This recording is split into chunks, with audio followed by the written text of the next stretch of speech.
First of all నేను America ప్రేక్షకులకు thanks చెప్పాలి. నా 1 అనే సినిమా ఇక్కడ గనక 1 నేను ఒక్కడనే కలెక్ట్ చేసి ఉండకపోతే ఇక్కడ నాకు ఇంకో సినిమా ఉండేది కాదు. ఆ విషయంలో మీరు చాలా హెల్ప్ చేశారు. Thank you so much. ఈ సినిమా సంబంధించి ముందు దిల్రాజు గురించి చెప్పాలి. నాతో మొట్టమొదటి సినిమా తీయడానికి ఇప్పుడంటే డైరెక్టర్స్ అందరికీ చాలా అవకాశాలు వస్తున్నాయి. అప్పుడు కొత్త డైరెక్టర్కి అవకాశం ఇవ్వాలంటే చాలా డౌట్ పడేవాళ్ళు. అలాంటి టైంలో నాకు సినిమా ఇచ్చి నాకు నిలబడినందుకు థ్యాంక్ యూ సో మచ్. పాత మాట అనగాని ఎంత తీసినా ఆయన రుణం తీర్చుకోలేను ఈ జన్మలో నేను. థ్యాంక్ యూ సో మచ్ రాజు గారు, లవ్ యూ. శంకర్ గారు సార్, మీరు నాకు మొట్టమొదటి ఫిల్మ్ఫేర్ అవార్డు ఇచ్చారు. నాకు మీరు, నేను ఫస్ట్ తీసుకున్న ఫిల్మ్ఫేర్ అవార్డు మీరే. మీ సినిమాలు చూస్తూ పెరిగాం. అంటే నేను ఎప్పుడు తెలుగులో చిరంజీవి గారు ఎప్పుడైనా శంకర్తో ఎందుకు సినిమా చేయరు అసిస్టెంట్ డైరెక్టర్ ఉన్నప్పుడు, నేను అసిస్టెంట్ డైరెక్టర్ ఉన్నప్పుడు నేను చిరంజీవి గారు పెద్ద ఫ్యాన్ని. అప్పుడు ఏంటి శంకర్ గారు ఒక సినిమా చేయొచ్చు కదా తెలుగులో, చిరంజీవి గారు చేయొచ్చు కదా అని మేము ఎప్పుడు ట్రై చేస్తుండేవాళ్ళం. ఎప్పుడు అవుతుందో ఆలోచించేవాళ్ళం. అలా ఒక్కసారి నాకు చరణ్ తెలుసా శంకర్ గారితో సినిమా చేస్తాను చెప్పగానే మేము ఎంత ఆనందపడి గంతులేసాం మీకు తెలియదు.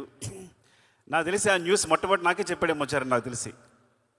ఈజ్ లైక్ చాలా ఆనందపడ్డాం.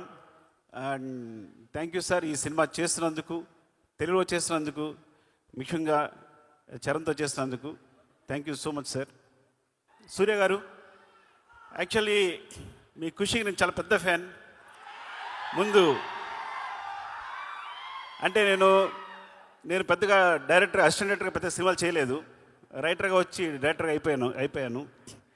సో నేను ఒక 2-3 సినిమాలు పెట్టుకున్నా డైరెక్టర్ అవడానికి. ఏంటి, ఏ సీన్ ఎలా తీయాలని.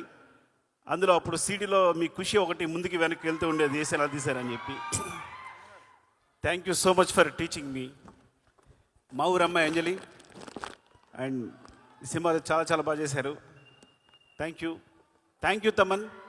నేను కొంచెం క్లిష్ట పరిస్థితిలో ఉన్నప్పుడు, ప్రాబ్లం ఉన్నప్పుడు ముందుకు వచ్చావు. నేను యూజ్ చేసుకోలేకపోయాను, కానీ నేను రెడీగా ఉన్నాను చేయడానికి. తను వచ్చాడు, ముందుకు వచ్చాడు.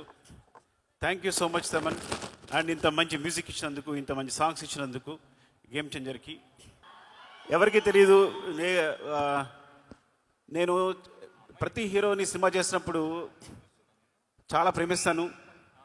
ఆ సినిమా చేస్తాను బికాస్ ఒక సినిమా చేసినప్పుడు మా అనుబంధం 1 year 2 years ఉంటుంది. నాతో సినిమా చేసినప్పుడు 2-3 years ఉంటుంది. కానీ ఎప్పుడు సినిమా అయిపోయినా నేను ఎవరితోనూ కనెక్ట్ అయి ఉండను.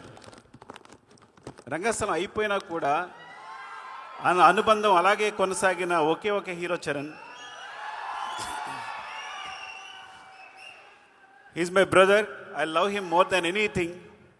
ఆ విషయం ఎప్పుడు మేము కాపాడుకుని వచ్చా, కానీ టెలింగ్ ద స్టేజ్. యాక్చువల్లీ నాకు చాలా చాలా ఇష్టం. మేము ఎప్పుడు కలుస్తూనే ఉంటాం, మాట్లాడుకుంటూ ఉంటాం, ప్రతిదీ డిస్కస్ చేస్తూనే ఉంటాం.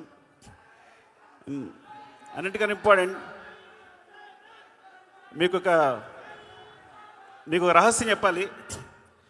చిరంజీవి సార్తో కలిసి నేను ఈ సినిమా చూశాను, game changer. So first review నేనే ఇస్తాను మీకు. First half awesome, interval block buster, మీరు నమ్మండి. సెకండ్ హాఫ్లో ఫ్లాష్ బ్యాక్ ఎపిసోడ్ చూస్తే గూస్ బంప్స్, ఫినామినల్. నేను మళ్ళీ శంకర్ గారి సినిమాలు జెంటిల్మెన్, భారతీయుడు చూసి ఎంత ఎంజాయ్ చేశానో అంత ఎంజాయ్ చేసిన సినిమాని. రంగస్థలం సినిమాకి నేను కంపల్సరీ నేషనల్ అవార్డు వస్తుంది అనుకున్నాను చరణ్కి, అండ్ అందరూ ఎక్స్పెక్ట్ చేశాం. సో బట్ ఈ సినిమా క్లైమాక్స్, తన ఎమోషన్ చూసినప్పుడు నాకు మళ్ళీ అదే ఫీలింగ్ కలిగింది. యాక్చువల్లీ మోర్ దెన్ తను ఎంత బాగా చేశాడు అంటే definitely he will get the national award for this performance క్లైమాక్స్కి. Shankar sir, thank you so much ఇంత మంచి సినిమా ఇచ్చినందుకు చరణ్కి. And love you all. ఏమైనా మర్చిపోతే ఏమనుకోకండి. And thank you so much for your love. Thank you so much. Love you, Andy. Love you.